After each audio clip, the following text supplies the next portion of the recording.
اعوذ باللہ من الشیطان الرجیم بسم اللہ الرحمن الرحیم السلام علیکم ورحمۃ اللہ وبرکاتہ۔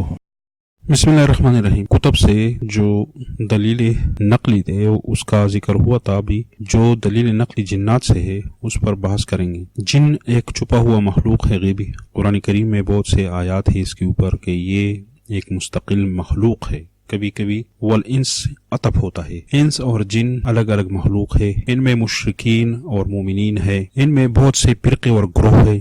قرآن کریم جنات کی دلیل نقلی تین تعبیرات سے پیش کرتا ہے۔ ایک تو حالات عجز کا، جن ہر جیسا ہو، اچھا ہو یا برا، مگر سب عاجز ہے۔ عجز کیسا ہے؟ سورہ اسراء میں ارشاد ہے قرآن کا مقابلہ نہیں کر سکتے، 88 نمبر آیت میں۔ سورہ سبا میں ہے سلیمان علیہ السلام کی خدمت کرتے رہے۔ سورہ رحمان میں ہے 33 نمبر آیت میں کہ اللہ تعالیٰ کی بادشاہت سے باہر نہیں نکل سکتے، مکلف ہونے کے لیے پیدا ہوئے ہیں۔ سورہ زاریات 56 نمبر آیت میں ہے مکلف ہے۔ تو اتنی عاجز مخلوق کیسے اللہ تعالیٰ کے ساتھ شریک ہو سکتے ہیں؟ یعنی نہیں ہو سکتے۔ دوسرا تعبیر ہے نفی علم غیب کا۔ اکثر مشرکین اور اہل کتاب کا یہ عقیدہ تھا اور ہے کہ جنات علم غیب پر قادر ہے، بلکہ اس امت میں بھی یہ عقیدہ پایا جاتا ہے۔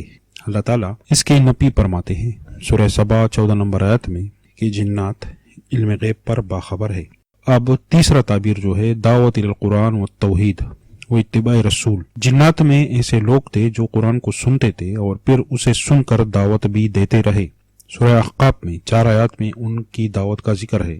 دعوت کیسا ہے؟ اول قرآن سیکھتے ہیں، یستمعون القرآن، دعوت اس کے بعد دیتے ہیں۔ یعنی دعوت تب کرو گے جب قرآن پہلے سیکھو، پھر اس کے بعد نیت کرو کہ اب میں قوم جا کر یہ مسئلہ بیان کروں گا، انا سمعنا کتاب، پھر دعوت کرو گے۔ یعنی سننے کے بعد، سیکھنے کے بعد اللہ کے رسول کے بارے میں دعوت کرو گے، رسالت کے بارے میں دعوت کرو گے، اللہ کے بارے میں سب سے پہلے دعوت کرو گے، توحید کے بارے میں ماننے والوں کے لیے بشارت دو گے اور نہ ماننے والوں کے لیے تخویف بیان کرو گے۔ یہ طریقہ کار ہے، جنات سے لیا گیا قرآن کریم میں۔ جنات نے ایسا ہی کیا تھا۔ اس طرح سورہ جن جو سارا کے سارا دلیل نقلی ہے، جنات نے اس میں قرآن مجید کی تصدیق کی، رسول اکرم صلی اللہ علیہ وآلہ وسلم کی تصدیق کی، رسالت کی، توحید کی تصدیق کی، سب اس میں ذکر ہے۔